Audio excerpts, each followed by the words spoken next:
The New Adventures of Sherlock Holmes. The Case of the Witches of Eastbourne.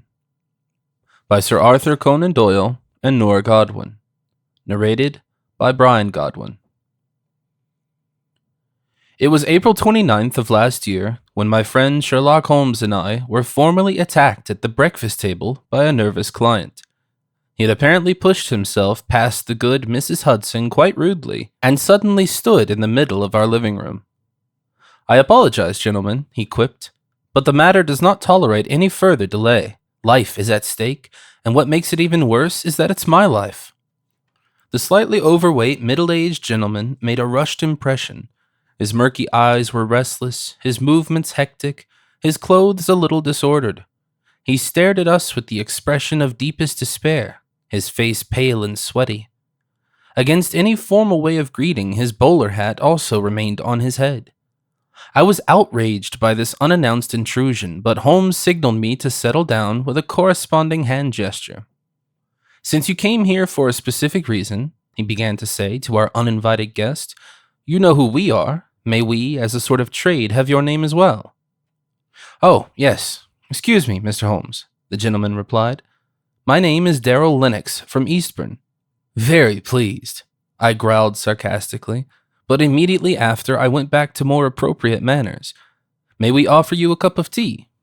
No, there is no time," the visitor immediately refused. "You must know that I am dying." Holmes again looked at the man and then said with a calm tone, "Well, you're standing upright in front of us, Mr. Lennox. Your demise is not imminent, but in this case I would rather recommend going to the hospital, although Dr. Watson is an extremely keen doctor who always tries his best." "Thank you, Holmes," I muttered casually. "You don't understand," Mr. Lennox insisted impatiently.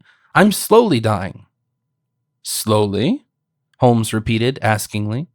"For the love of God, yes!" our guest cried and finally took off his hat. We could not believe our own eyes. His surprisingly white hair had fallen out in large amounts. Only in a few places were small spots of hair left, which looked very strange. In the bald spots, pus bumps or the like had apparently formed, which of course finally spoiled my appetite for breakfast. Holmes briefly raised his right eyebrow only to suggest again, "You need medical attention, not a detective." "No doctor can help me," Mr. Lennox asserted with certainty, "and that's not all." He pulled his sleeves back, and an unpleasant red, wet rash came to light. Then he pulled up a trouser leg and presented us with a lower leg that gave the appearance of being in the stage of decay. The skin had turned blue and black and peeled off like snakeskin. From a medical point of view, all this was somewhat unusual, at least in this combination. "I am rotting alive," cried Mr. Lennox. Holmes looked at me looking for help, but I had to admit that I didn't know anything. "Sorry," I said. "While a more careful examination is needed first, I fear this disease is new to me.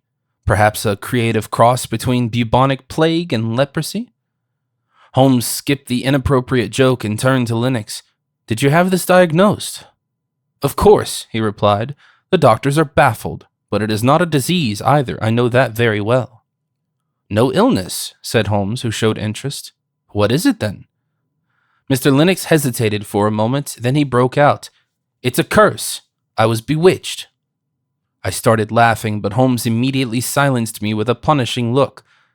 "Who bewitched you?" my friend continued, remaining surprisingly serious. "A witch, of course," Mr. Lennox quickly replied. "To be precise, actually 3 witches." "3 witches?" I mockingly quipped. "Looks like you made a lot of enemies in the magic land." "This is not fun, Dr. Watson," our unhappy visitor replied. "The matter is serious and urgent. I am dying. I need your help right away. You need to find the witches and get them to take back the curse." "I understand your concern," Holmes said, "but I'm a detective, not a witch hunter. Perhaps you should ask for the professional help of a demonologist. I think that Mr. Jean-Baptiste de St. Clair is currently in England." "Forget it, Holmes," I whispered to my friend. "St. Clair is still in psychiatry." "How unfortunate," Holmes muttered, before turning back to Lennox. "Have you contacted the police, or did they declare you crazy there?" "Yes. That means no," Lennox stammered. "It's more like I'm the police." Holmes frowned. How should I understand this? I'm a senior police inspector in Eastbourne myself, Mr. Lennox said. What a coincidence, Holmes, I commented, smiling. Looks like our cursed client turns out to be a colleague of yours. My friend ignored my comment and continued the conversation with Mr. Lennox. Well, if that's the case, you've probably already investigated in your own case, haven't you?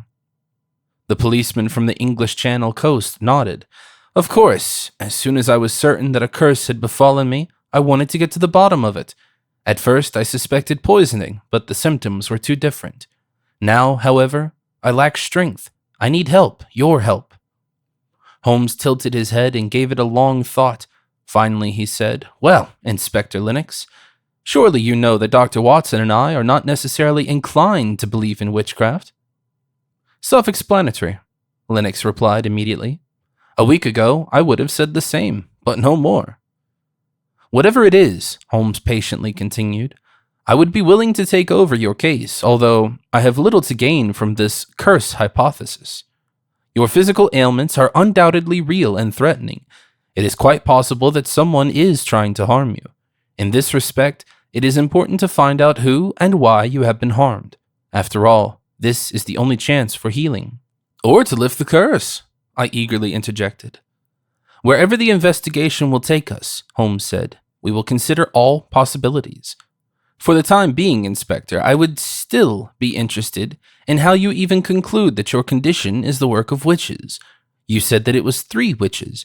Does that mean you know these people? Yes, of course, Mr. Lennox confirmed. They are the Erie sisters, Morwena, Corinsa, and Tryphena Pentreath, and I am fairly certain that they bewitched me. What unusual names, Holmes muttered. Meanwhile, I asked our client, if you know the perpetrators, why didn't you arrest them? Now Lennox laughed bitterly. How could I arrest them? He whined. I can't prove anything. Also, there is no obvious motive. I have nothing to do with these people. No prosecutor or judge would believe me. You know that as well as I do. That's why I'm here. And what makes you so certain, I continued, that the ladies mentioned are responsible for your ailments? Well, Lennox responded slowly, quite simply, because they told me. On my urgent advice, our new client then went to London Hospital, since there was no known disease or recognizable poisoning. It would not be possible to begin a complete treatment, but at least the individual symptoms and its effects could be lifted. The patient's slow death, however, could not be prevented. He had at most 2 weeks to live. In the meantime, Holmes and I made our way to Eastbourne all the more hastily. We boarded at Brighton and South Coast Railway train at Victoria Station, which took us directly south to the county of Sussex. Eastbourne had changed over the last few decades, led by William Cavendish, the 7th Earl of Devonshire, into a seaside resort for a better society. With a well-known sight as the famous pier that reached 1,000 feet into the sea, and the white chalk cliffs at Beachy Head, which fall straight into the water from more than 500 feet. But Holmes and I were not able to spend any time sightseeing during our stay. The train journey lasted only 3 hours, but this was enough to sort out the little facts of the case that we had. With all due respect to our client, I began with certainty, but Mr. Lennox is also likely to lose his mental presence a little because of his physical condition. He can hardly expect us to lift a witch curse. Holmes smiled mildly. My dear Watson, he replied, there is no difference of opinion between us. Much more interesting, however, is the riddle he has presented to us. If Mr. Lennox had just been bewitched, the solution would be simple. Our task will now be to find a better explanation, which will undoubtedly be more complicated, and all of that in the shortest time possible. So what are we going to do? I asked, as I really saw little evidence. Well, first of all, we turned to Mr. Lennox's colleague, Holmes replied, whose name he wrote down for us. Inspector LaSalle, I quickly added. Right, LaSalle, Holmes confirmed. We need to get an idea of Mr. Lennox, investigate him, his surroundings, and any possible enemies. And then, of course, there are these 3 sisters who were named to us. We have to get to the bottom of this. On to the witches' hunt, I joked, high-spirited. It's by no means impossible, Holmes continued, undeterred. that the three ladies are somehow connected to this matter. Mr. Lennox is, after all, a police officer, and he will not express a completely unfounded suspicion. If his suspicion is confirmed, questions about the motive and the procedure arise. This is the only way that we will be able to convict them and to find a cure at the same time. I involuntarily frowned. But if nothing can be found, I said. Then we're in the dark, Holmes confessed, looking out the window with indifference. The train soon reached its terminus in Eastbourne. The station had also recently been extensively rebuilt, not too big, but stylistically impressive, with a striking clock tower over the main gate. There was little operation because the large number of guests would not arrive here regularly until next month, in May. The city was just before the peak season, but preparations were made everywhere. We strolled from the train station, which was a little north of the coastal center, to the city center, where we wanted to immediately visit the police station. It was seemingly quiet, maybe the quiet before the storm, so Inspector LaSalle was able to receive us immediately. Apparently, he was even expecting us. "Ah, welcome, gentlemen," he greeted us. "You must be the witch hunters from London." I must confess that my mouth remained open. I was pretty surprised about Mr. LaSalle's appearance. He almost looked like our friend Inspector Lestrade. Holmes, however, did not seem to have anything to comment. "Good morning, Inspector," he replied. "I am Sherlock Holmes, and this is Dr. John Watson. We would rather like to call ourselves consulting detectives, though." "Of course, it was just a little joke, Mr. Holmes," Inspector LaSalle said. "Don't take this the wrong way." "May I conclude from your remark," Holmes asked, "that you have little understanding of your colleague's suspicions?" Inspector LaSalle laughed. "That's mildly worded," he said. "If you ask me, Lennox has lost his mind. Or do you believe in magic?" Holmes shook his head. "Not at all. We are here to find out about the truth, and then we will place this magic in the real world, underline it with scientific facts."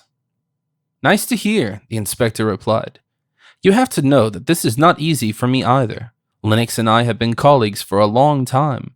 He was always an outstanding police officer, committed, uncompromising, exemplary, a respected man of many virtues." "A man without enemies?" asked Holmes. "Almost. You certainly know that anyone who is convicted for a crime and therefore goes to prison is not exactly grateful to the person who put him there," Inspector LaSalle said. Holmes nodded approvingly because we had indeed had many experiences with revenge-seeking convicted criminals. He then brought up the alleged suspects. "What about these eerie Pentreath sisters, who Lennox called out as potential culprits? What can you tell us about them? Is there any lead?" The inspector denied, shaking his head. "As far as I know," he said, "they are law-abiding citizens. Since they moved to Eastbourne only a year ago, they have been absolutely unaccounted for from a criminal point of view. Certainly they live secluded and may sometimes make a rather strange impression, but that's not forbidden." "Luckily," I whispered to Holmes, "otherwise you would have had to be arrested occasionally." Without turning his gaze away from Inspector LaSalle, my friend deservedly thrusted his elbow into my side. "Focus, Watson," he admonished me, before returning to our counterpart. "Can you explain that? What makes the ladies weird?" "They are still young women," the inspector began, "in their mid-20s, but apparently already orphaned. That's probably why they live together. They avoid social contact, don't participate in social life in Eastbourne, and there's a lot of that, as you know. They earn their income by collecting and selling medicinal herbs. They also mix tinctures and ointments and natural medicines to help combat various ailments. They also offer healing stones and talismans." "Dilly-dally," I immediately shouted. "No wonder they're thought to be witches." "Don't underestimate this business," Inspector LaSalle replied. "There are enough people who distrust conventional medicine and swear by such alternative means instead. My own wife is one of them." "But Inspector Lennox probably wasn't among their customers," Holmes said. "No, of course not," Inspector LaSalle replied. "Honestly, there were no issues. He rather thought that it was ridiculous how gullible people were. Also, there were no legal issues. Everything was and is abiding the law." "I understand," Holmes said. Well then, we will now visit the ladies ourselves and ask them about the matter. The sisters' house was located on Seaside Road within walking distance. Inspector LaSalle had given us the address and described the route, but remained in his office. When Holmes and I arrived at the house, I understood all the more that some were skeptical of the young ladies. In the midst of the spring sun, the building made an astonishingly gloomy, uninviting impression. It was obviously in need of renovation. The shutters closed, the front yard bewildered and partially dispatched. One would almost have had to assume that no one had lived there for a long time. "Are we sure that this isn't it?" I asked, still in doubt. We stood at the low, rusted garden gate. "Absolutely," Holmes replied. "Did you expect anything other than a haunted house?" "Very funny," I attested, inviting my friend with a hand gesture to move forward as much as possible. "Please, after you." Holmes did not hesitate. Determined to move, he left the gate and me behind and made his way to the front door. "Do we actually have a plan?" I shouted at him. And Holmes calmly replied, "I do." Reluctant at first, I followed him, still keeping a certain distance, which is why Holmes had already knocked when I also arrived at the entrance. At first, there seemed to be complete silence inside, but then we heard steps that were slowly approaching. When the door was opened, a young lady, perhaps 25 years old, with long red curls and a black house dress, quite pretty looking and very petite, with a very pale and downright flawless face, stood in front of us. If she was a witch, she had good camouflage. "How can I help you?" she asked, as she looked at us from top to bottom. "Good morning," Holmes replied. "Are we right here at the Sister Pentreath's house?" "Yes, I am Morwena Pentreath," the woman said. "Who would like to know?" "My name is John Deacon," Holmes said without flinching. "I'm here in Eastbourne with my friend Mr. Roger Taylor for recreation. Unfortunately, Mr. Taylor has had significant problems with his digestion recently. He now spends more time on the toilet than in the fresh air." "Oh, that's unfortunate," Miss Morwena said, looking at me with confidence, "which is why I tried to make a sick impression. And you come here to hope for relief and recovery for your friend, I assume?" "Indeed," Holmes said. "You need to know, Mr. Taylor doesn't think anything of conventional medicine. He's even terrified of doctors, who in his opinion are noisy charlatans and fools. Therefore, we have followed an alternative recommendation and would like to ask for your advice."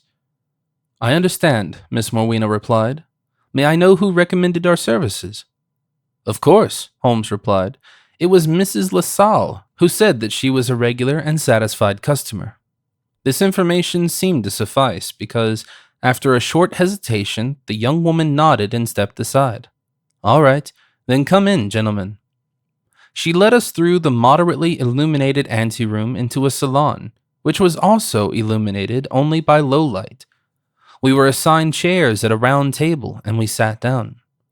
Suddenly, Morwena stepped behind me and put her palms to my left and right temples. She closed her eyes and muttered a few words that were completely incomprehensible to me. "What are you doing?" I asked. "Silence," demanded Morwena. "I have to concentrate. This is the only way I can absorb your pain." "Are you going to heal me by using magic?" I continued. "Sorry, Mr. Taylor," replied the strange lady, "but that's not possible. Do you really believe in witchcraft?" "No, I am merely finding the inner, deeper cause of your suffering in order to put together the right remedy. And now, quiet, if I may ask." Morwena resumed her peculiar activity, and I felt somewhat uncomfortable.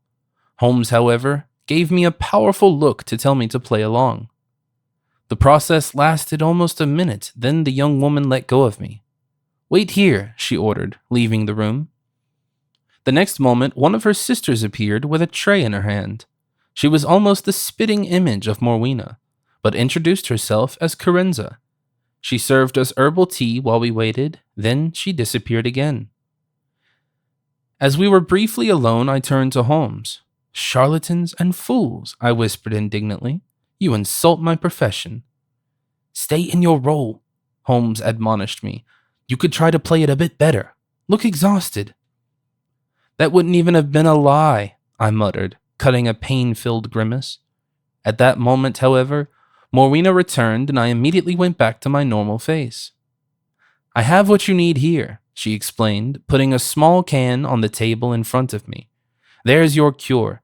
Take it orally, preferably with your tea, but only a small pinch at a time. With these words, she spooned a knife point into my cup and demanded, Drink, Mr. Taylor, 3 times a day. This is number 1. You should be better within 24 hours at the latest. I hesitated because, on the one hand, I had no actual complaints. On the other hand, I did not know what was exactly in front of me. But Holmes asked me to follow the instructions with a nod of the head. Inevitably, I had to submit and took a tentative sip from my cup. Drink everything, Morena ordered with a stern expression. You want to get better, don't you? Absolutely, but what is it? I asked as a precaution. A secret recipe, our hostess replied succinctly. Holmes took over the conversation to investigate a little more. You don't understand anything about medicines, Mr. Taylor, but I am a chemist by profession. Are you actually mixing these remedies yourself, my lady? Of course, Morena replied. They are precisely tailored to the respective customer. None of them are the same. It takes deep knowledge and long experience to implement successful therapies.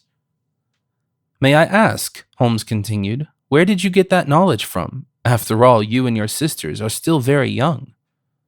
From our mother, Morena replied.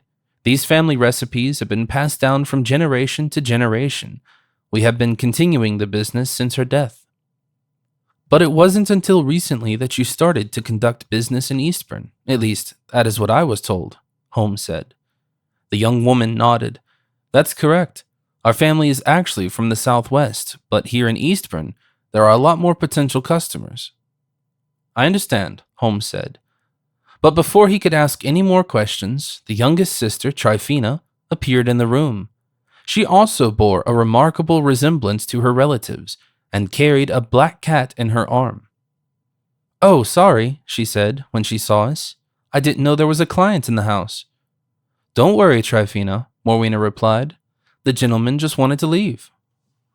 Holmes understood that our business was now concluded and rose. I did the same.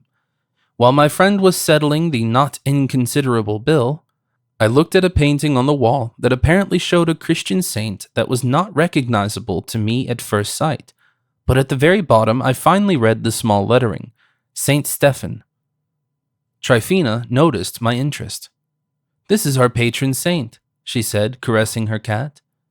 I nodded to the younger sister with a smile. I tried to seem as if I knew what she was talking about. Then Holmes took me by the arm. Come on, Mr. Taylor, he said. You certainly need some rest. We should also bring you back to near sanitary facilities as a precaution. We thanked Morena again and left the house of the Pentreath sisters to make our way to the hotel, where Inspector LaSalle had reserved a room for us in the meantime. Once again, it was a short walk. From Seaside Road, we went further south to the sea, where we soon came across the wide waterfront promenade. At the bridgehead of the pier, we turned to the left. On the beach to our right, preparations were being made for the upcoming rush of visitors. Even the seagulls, who liked to use picnic baskets of the holiday makers for themselves, were already there and circled, creaking and lurking over our heads. Thank you again, Holmes, I said, that you ridiculed me as a physician and the entire spectrum of medical professions in your bizarre spectacle. Was that really necessary? It was, Holmes replied, unmoved. We had to gain the trust of the sisters, which is why we could hardly introduce ourselves as detectives from London who wanted to investigate them. I also think that my improvisation was quite successful, but they could have paid a little more attention to their suffering patient. Believe me, I assured, I have suffered as always. But now are you going to tell me how's it paid off? What insights do we take with us from the house of the Pentreath sisters? Holmes paused and looked at me. I don't know exactly what it's worth, he confessed, but there's some insight. Do you remember the sayings Morena muttered during your investigation? Well, that was probably nothing but gibberish, I suspected. Mistake, my dear Watson, Holmes immediately instructed me. It was Cornish, an old Celtic language. And then I remembered from where I know these strange first and last names. They are also Cornish. Everything suggested that the young ladies are from Cornwall. From Cornwall, I repeated. Goodness, then they are witches. Holmes shook his head. Oh, Watson, he rebuked me and resumed the path. You should stop making jokes like that. I thought our recent trip to Wales had taught you to be a little more respectful of Britain's Celtic heritage. Sorry, I replied in a small voice because Holmes wasn't wrong. I wasn't finished yet, my friend continued. You also looked at the somewhat tasteless saint painting in the salon, didn't you? Saint Stephen, it was written on it, I said. Probably Saint Stephen of the original Jerusalem church, the first martyr of Christianity. Or Stephen I, Bishop of Rome? Neither, Holmes told me immediately. Unfortunately, you misinterpreted this caption, my dear Watson. Rather, it is a representation of Saint Piran, as one could see from the flag he carried, which has a white cross on the black background. Saint Piran? Never heard of him, I had to admit. His celebrity is also geographically limited, Holmes said. Saint Piran is the patron saint of the Cornish people. That brings us back to Cornwall. But the caption said Saint Stephen, I said. Was it a mistake? What does that mean? That's not a mistake, Holmes replied, but a place name. If I'm not mistaken, there are at least 3 places of that name in Cornwall. So the origin of the painting will lead us to the origin of the 3 sisters? I asked. Probably, said Holmes, and thought briefly. They are from St. Stephen and Brannel, centrally located in Cornwall. The other 2, on the other hand, are located directly on the border under the County Devon, and have therefore long since been fully enclosed. There the English language already supplanted Cornish in the Middle Ages. But the Cornish language is generally extinct, I interjected, 100 years ago. Yes, as the colloquial language of the people, Holmes confirmed. However, the Pentreath sisters deal with traditional Cornish medicine. It is only natural that they generally intend to preserve history, customs, and in some cases, the ancient language of Cornwall. We would do the same if the French language prevailed in England in the future. French! I shouted. You don't make jokes with that. Bien sûr, mon ami, replied Holmes. Or maybe German. A wonderful, witty, often underestimated language of great poets and philosophers. I could actually live with that if I think about it. Now you're going too far, I protested. Holmes thought again, then said, Maybe you're right, Watson. It is much more likely, logically, than the Esperanto, which has just been invented, or Mandarin will eventually become the standard language in Europe. Now I was almost sure that my friend was just playing around. It's nice that you're having fun, I said, but how is this going to help us in our case? What does their origin have to do with our case? I don't know, Holmes replied thoughtfully. Not yet, anyways. I'm sure it is useful information. But do the ladies have anything to do with the pitiful state of our client? I asked. In some way, that's probably the case, Holmes said. Did you notice that Morwena paused for a moment and had to think when I referred to Mrs. LaSalle? There is no doubt that she knows that her husband is Inspector Lennox's colleague. You are speculating, I insinuated. Holmes made an outraged face. I'm combining, he corrected, suddenly increasing the pace, so I had to hurry up. The sun was already setting when we reached our accommodation at Compton Place, the famous Grand Hotel, which was built about a decade ago. Oriented to the beach and surrounded by a glamorous garden, the hotel was a luxurious and equivalently expensive meeting place for a higher society, aristocrats, politicians, artists, and of course, for the rich and famous. For heaven's sake, I cried when I saw where we were supposed to stay. Isn't this hotel a little above our standards? Holmes smiled and replied, The bill goes to the Sussex Royal Police. I'm confident they can afford our suite. Undaunted, Holmes walked toward the entrance and then headed toward the reception. But before we could register, we heard a familiar voice with a German accent shouting from the bar on the right edge of the lobby. Mr. Holmes, Dr. Watson, what are you doing here? I was amazed when I recognized the face. It was the textile manufacturer and socialist Friedrich Engels, who came from Rhine, Prussia, who was our client a few years ago in the course of an exciting case. Since then, Holmes and Engels had remained in loose contact. The old gentleman was certainly an unusual, somewhat eccentric pioneer of the working class. In his left hand, he held a champagne glass. With his right, he waved at his table, which contained exquisite seafood, caviar, and oysters. "Please join me," Engels said as we stood in front of him and greeted him. Holmes and I took our seats while the apparently rich man poured us 2 glasses of champagne. "What a happy coincidence that we met here," Mr. Engels continued. "What leads you to Eastbourne?" "There are no coincidences," Holmes said, "and I can assure you that we did not come here for recreation, but for professional reasons. We are investigating a case." "And what's going on?" asked Mr. Engels almost casually, before drizzling an oyster with lemon juice. "Of course, you don't have to tell me any details, because you are certainly obliged to discretion." Holmes waved off. "I'm a detective, not a doctor," he said. "At any rate, I can say this much. At the moment, things are quite mysterious, but of course, this makes it all the more appealing. Our client even suspects that he was bewitched." Mr. Engels laughed. "Bewitched?" he shouted amusedly. "Perhaps the poor lad had to read one too many German folk tales. They are full of evil witches. But really, am I right to assume that you are following a completely different track?" "Self-explanatory," Holmes said. "However, I have to admit that our traces are still small. Remarkably, however, they lead to Cornwall in some way, even if I am not aware of the nature of the link yet." "To Cornwall?" Mr. Engels repeated, a little surprised. "A very interesting area." "To be precise," I added, "it's probably about the village of St. Stephen in Branle." "I know this place," Mr. Engels said, seemingly surprised. "But I can assure you that no local calls it St. Stephen in Branle.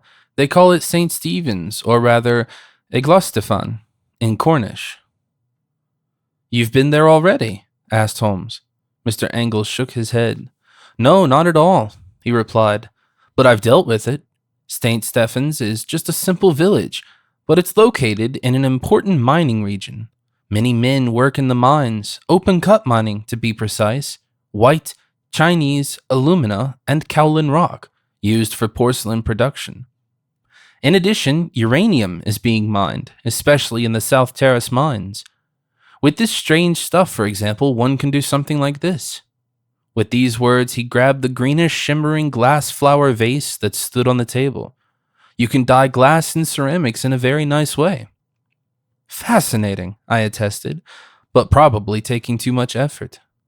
"Exactly," Engels continued, stroking his long beard. "The miners of the Cornish uranium mines would agree with you. There was a strike some time ago. They called for higher wages, better working conditions, and above all, the protection of their health." "Not entirely unjustified," said Holmes. "Mining is a very intense activity." "Well, not only that," Engels replied. "Among the workers of the South Terrace mines, strange diseases were witnessed, which could hardly be explained medically. One would almost have to assume a kind of poisoning that causes a lingering sickness and a creeping death." I immediately noticed that Holmes was listening.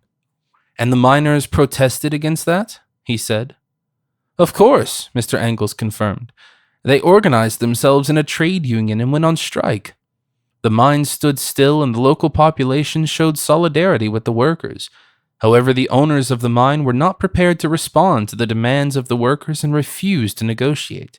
There were riots and assaults, and eventually, the government sent a massive police force to St. Stephen's, recruited from other, reliable regions of England. And then the situation finally escalated. The strikers were shot with live ammunition, and dozens of people were seriously injured. Nevertheless, the authorities were only able to get a hold of the situation when the strike leader, whose name I have unfortunately forgotten, fell victim to an assassination attempt. No one was held responsible. A true example of typical bourgeois and capitalist exploitation and oppression."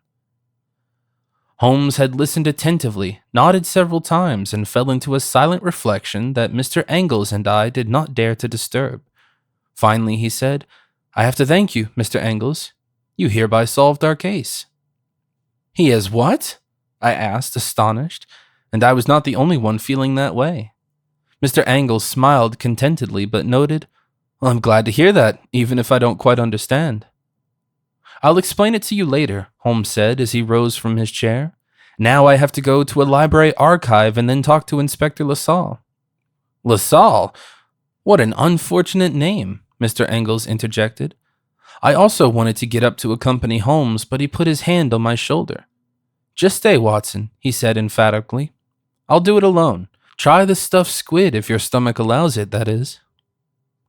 And with that, Holmes disappeared for some time, while Angles ordered a bottle of champagne for us. The inevitable happened.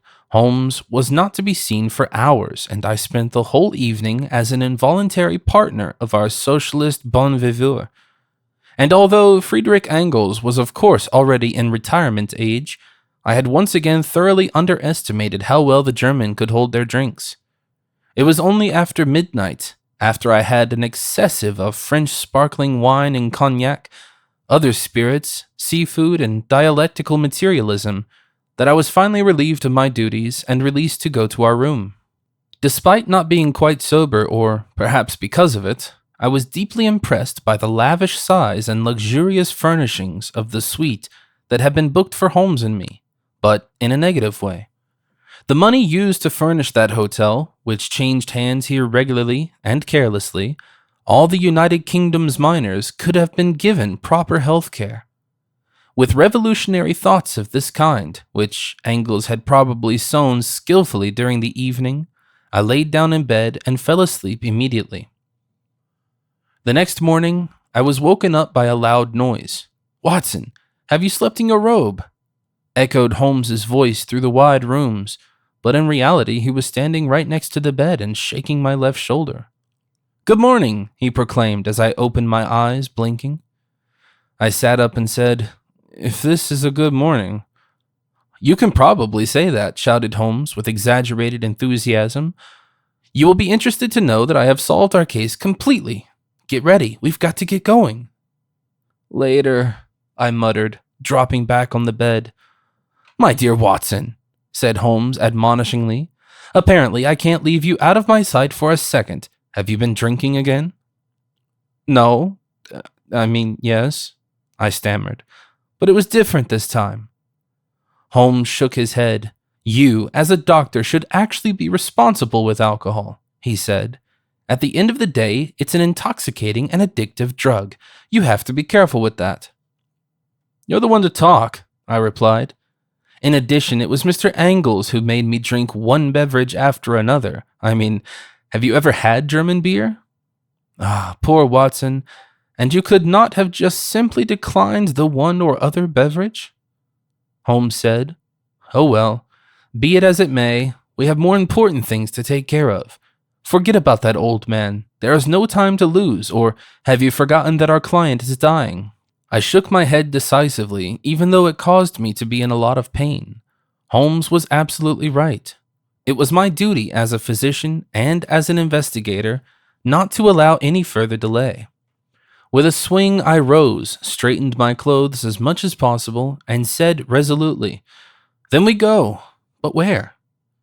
"We have to go back to Seaside Road, to the Pentreath sisters," Holmes replied. "I'm going to fill you in on the way." A few minutes later, we were on the road. Holmes had probably stayed up all night, but was nevertheless wide awake. I, on the other hand, struggled with headaches and nausea, and on the outside I certainly didn't make the best impression. Nevertheless, I tried to cooperate seriously. "Now tell me," I impatiently asked my friend, "what did you find out yesterday? It has something to do with the miners' strike in Cornwall, hasn't it?" "Yes," Holmes said. "I searched newspaper reports at the time and discovered the name of the murdered Union leader, and of course my presumption was confirmed. His name is David Pentreath." "Pentreath," I repeated. "It could be the father of the three sisters." Holmes nodded. "That's what I assume. The ladies will confirm it to us shortly. However, I was able to verify another suspicion with the help of Inspector LaSalle. It had to do with the professional past of our client, Inspector Lennox." I frowned.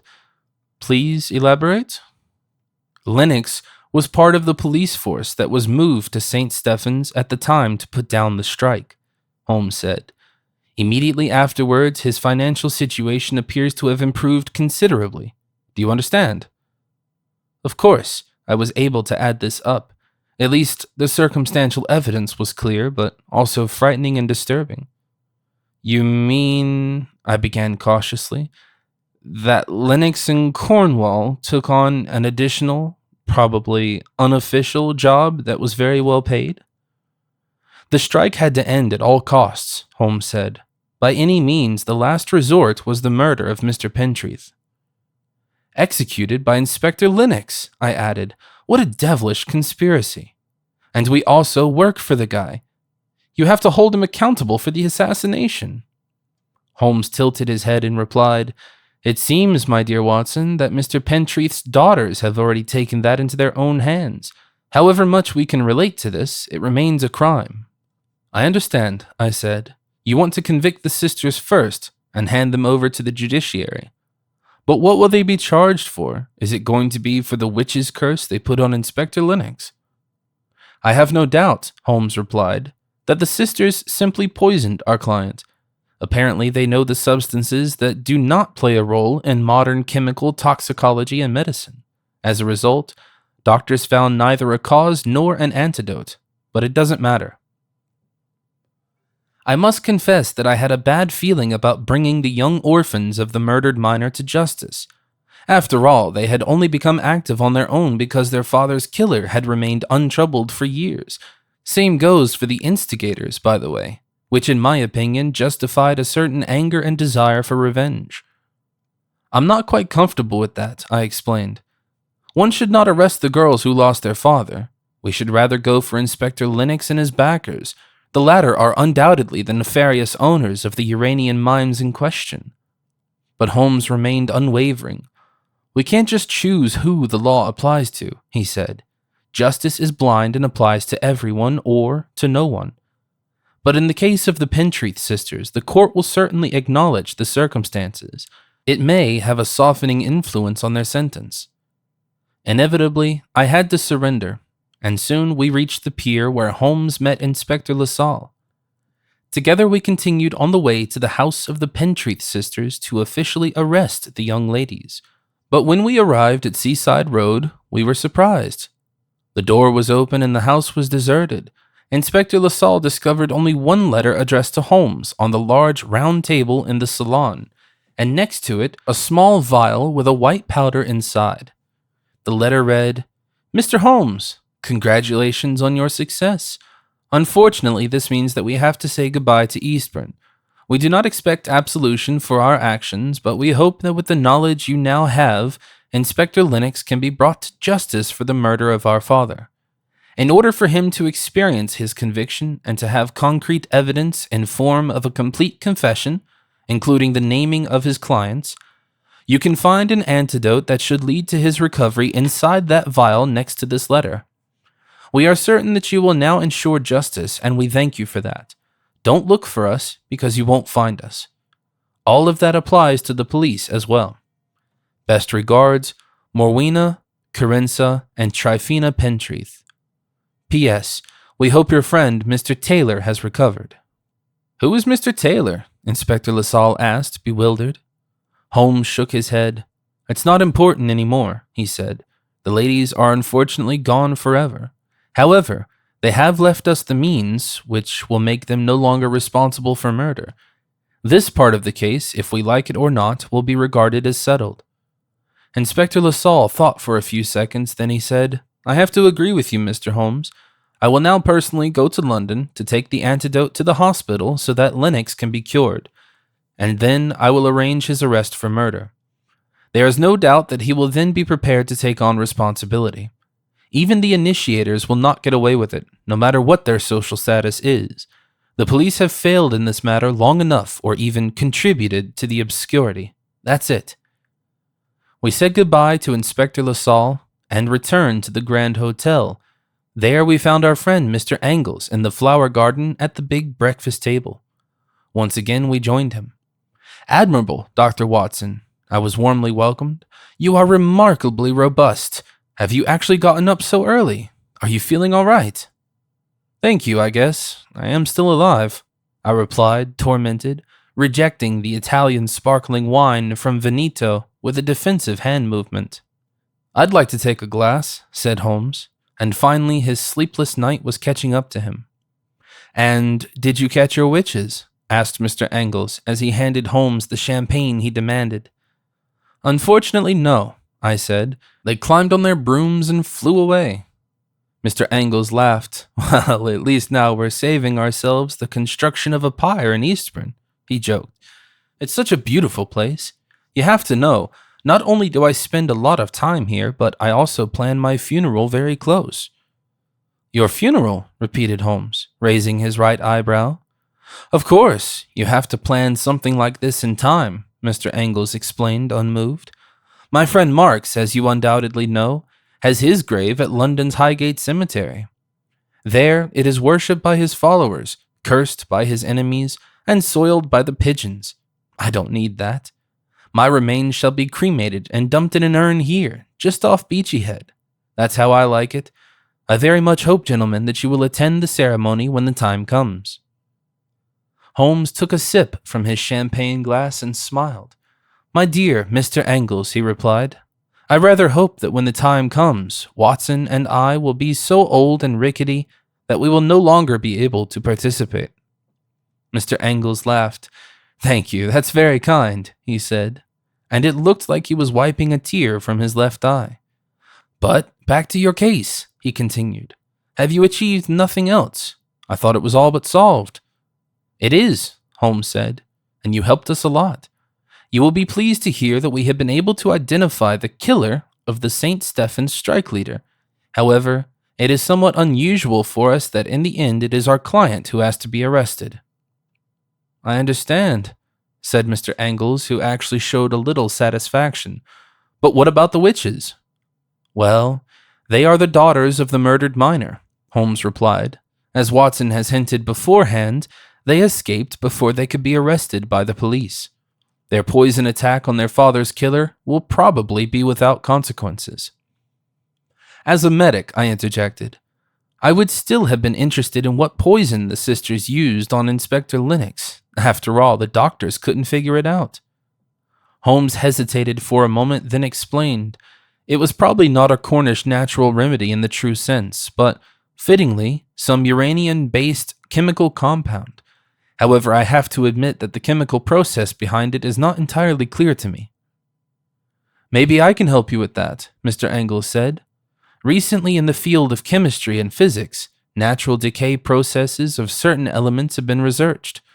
Uranium is likely to undergo some kind of reaction in the air from under certain circumstances, and then have harmful and even decomposing effects. It almost seems as if the air is imperceptibly polluted, as if uranium compounds were emitting an invisible toxin, possibly in the form of wave particles. A direct intake to the body circulation seems even less advisable. We cannot yet explain this scientifically, but work is being done on it by Mr. Becquerel and Mr. Curie in France, and by Mr. Röntgen in Germany. It will take some time, but we will see what the findings will eventually bring to light.